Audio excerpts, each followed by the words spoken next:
Halo, assalamualaikum. Jumpa lagi dengan saya Putra, masih dalam misi pencarian bor impact terbaik dengan harga yang terjangkau ya. Di sini ada dua buah bor impact, yang pertama dari brand DCK, yang kedua dari brand Hikoki. Kita akan bandingkan kedua bor ini ya.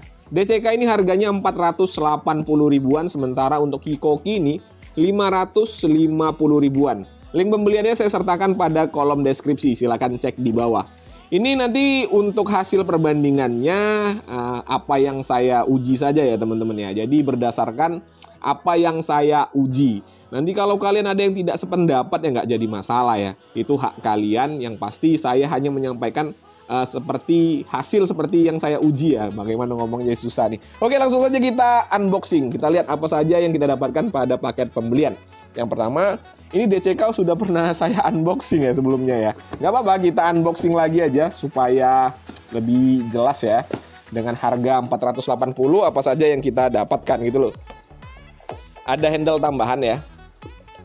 Lalu berikutnya sudah pasti ada carbon brush cadangan dan buku garansinya dan buku-buku panduannya lah, segala macamnya ada di sini semua ya. Dapat carbon brush cadangan. Lalu ada indikator kedalaman pengeboran ya. Ini dia. Nih dari bahan logam. Ini dari bahan logam ya. Selanjutnya ada kunci pembuka cat. Dan terakhir unit bornya. Ini dia unit bornya.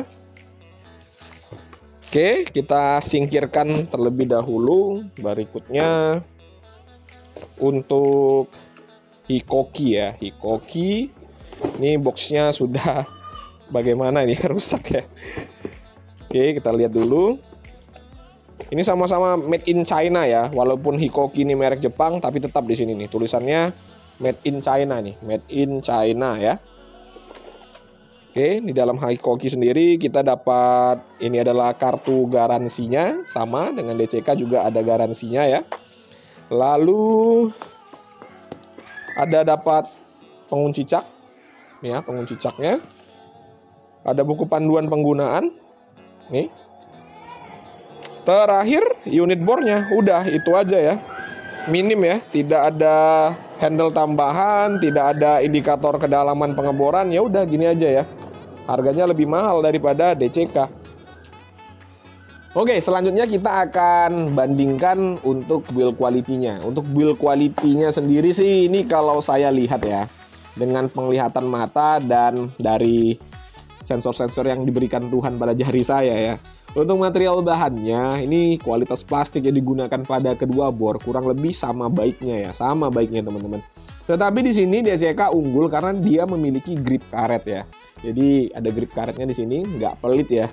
Sementara kalau Hikoki ini ya polosan begini aja nih, nggak ada grip karetnya ya. Nggak ada ya, udah gitu aja palingan ya. Untuk build quality, jadi saya lebih mengunggulkan DCK teman-teman.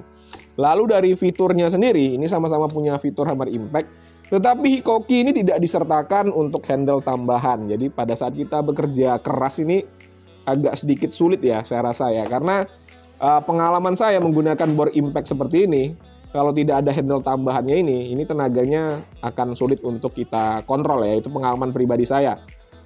Lalu berikutnya di sini yang kelihatan ya, ada fitur ini nih untuk menempatkan tempat untuk pengunci cak ya. Di DCK ini kita diberikan, sementara untuk Hikoki ini nggak ada ya teman-teman ya. Nggak ada, jadi kunci caknya ini rentan hilang nih. Jadi harus kalian jaga baik-baik ya kunci caknya ini. Selain itu untuk fitur-fitur saya rasa sih sama semua ya, nggak ada yang berbeda. Dan untuk hasilnya fitur ya, saya menjagokan DCK lagi untuk fitur-fitur ya teman-teman ya.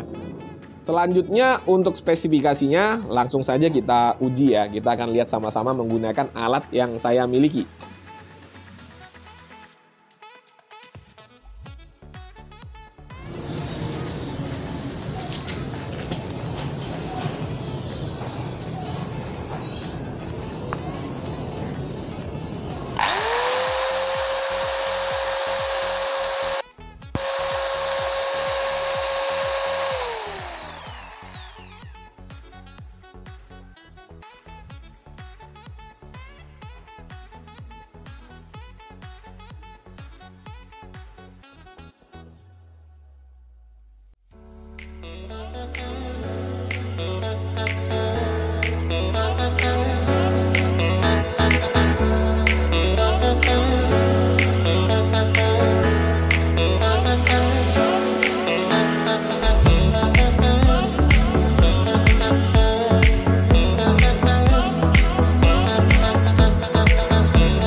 Oke, pengujian pertama saya menggunakan mata bor ukuran 19 mm ya, mata bor auger.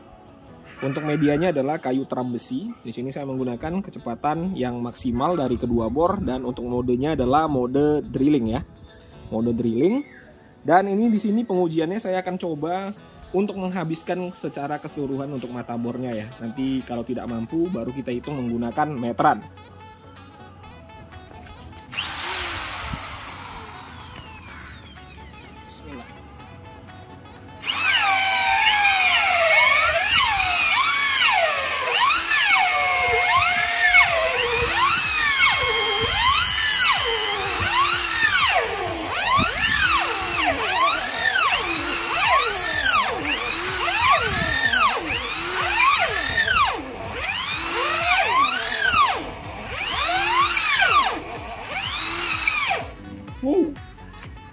Lihat nih, asap ya. Kalau dipaksa tuh begitu tuh, berasap dianya. Ini sebenarnya nggak masalah ya, nggak masalah. Bukan karena rusak ya, bukan karena rusak, tetapi memang ya kalau dibawa kerja terlalu berat, berasap seperti ini memang. Jadi ini nggak bisa sampai habis ya untuk mata bornya. Pengujian berikutnya saya menggunakan mata bor masonry 10 mm. Di sini menggunakan mode hammer impact, dan untuk media pengeboran adalah cone block atau paving block ya.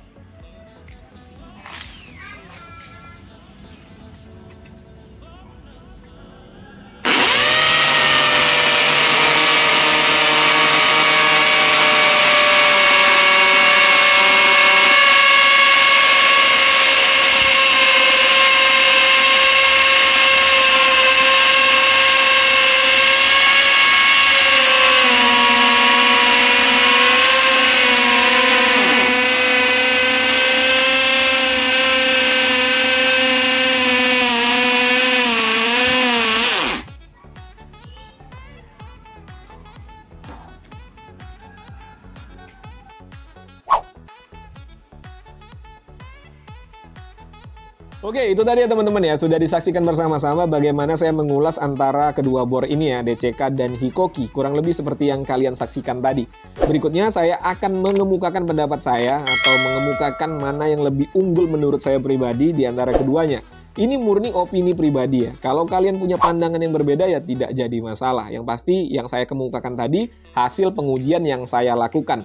Dan saya tidak dibayar sepeser pun ya dari DCK dan Hikoki untuk membuat konten ini. Jadi saya nggak ada beban untuk mengemukakannya kepada kalian. Oke, yang pertama untuk build quality-nya ya. Kedua bor sama-sama memiliki build quality yang bagus ya teman-teman ya. Tetapi mana yang lebih unggul, saya lebih memilih DCK. Karena DCK ini nggak pelit bahan ya. Dia memiliki grip karet di sini. Grip karet ini fungsinya ya supaya nggak licin ya, itu aja. Sementara untuk Hikoki tidak ada ya teman-teman ya. Jadi kalau untuk build quality saya lebih mengunggulkan DCK dibandingkan dengan Hikoki. Untuk fitur juga jelas ya, DCK lebih unggul dibandingkan dengan Hikoki. DCK memiliki handle tambahan seperti ini yang kalau kita gunakan untuk bekerja berat ya, ini pegangan kita menjadi lebih stabil. Sementara Hikoki tidak ada. Lalu tadi ada yang kelupaan untuk saya sampaikan, DCK memiliki variable speed yang ada pada triggernya ini ya. Yang ini nih, bisa kita putar-putar. Jadi pada saat kita menggunakan trigger locknya, maka speednya juga akan terkunci. Sementara untuk Hikoki ini tidak ada. Jadi pada saat kita gunakan trigger lock, ya speed yang keluar adalah speed yang terkencang. Ini ada variabel speednya juga, tetapi dia langsung di triggernya. Semakin dalam kita menekan trigger, maka kecepatannya akan semakin kencang. Ya jelas ya, untuk fitur juga saya mengunggulkan DCK dibandingkan dengan Hikoki. Selanjutnya untuk spesifikasi, untuk RPM DCK lebih unggul dibandingkan dengan Hikoki. Untuk tingkat kebisingan, Hikoki lebih unggul dibandingkan dengan DCA. Lalu untuk konsumsi daya listrik kurang lebih sama ya. Lalu untuk berat, Hikoki lebih unggul dibandingkan dengan DCK karena Hikoki lebih ringan. Jadi untuk spesifikasi ya kurang lebih sama di antara keduanya, tetapi Hikoki lebih unggul di beratnya ya teman-teman ya. Beratnya lebih ringan Hikoki dibandingkan dengan DCK. Dan terakhir untuk performanya. Nah ini jelas ya teman-teman ya. Untuk performa pada saat saya mengebor kayu tadi, DCK lebih unggul dibandingkan dengan Hikoki.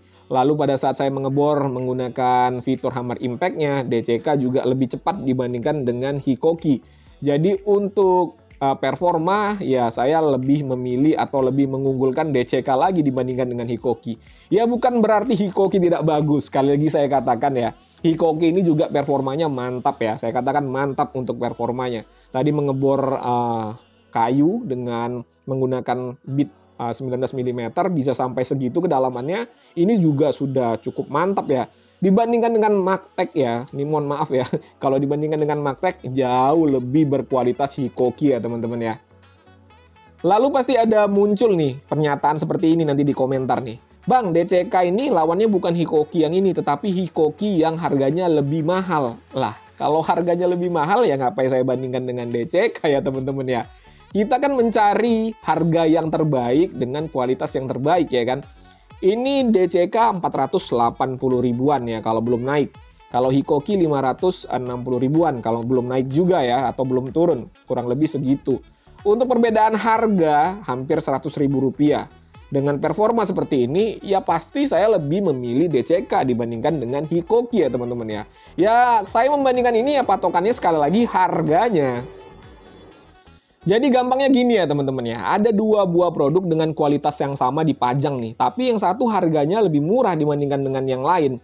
Ya pasti kita sebagai konsumen akan pilih yang harganya lebih murah karena kualitasnya sama saja ya kan. Ya gampangnya seperti itu. Jadinya saya itu membandingkan di sini, membandingkan produk ya berdasarkan harganya. Namun kalau kita lihat yang kemarin, konten yang kemarin antara DeWalt dan Magtek, kenapa saya bandingkan? Yaitu saya mau tahu aja kira-kira nih, DeWalt yang harganya 2 kali lipat, hampir 2 kali lipat Magtek, bisa tidak diungguli oleh si Magtek ini?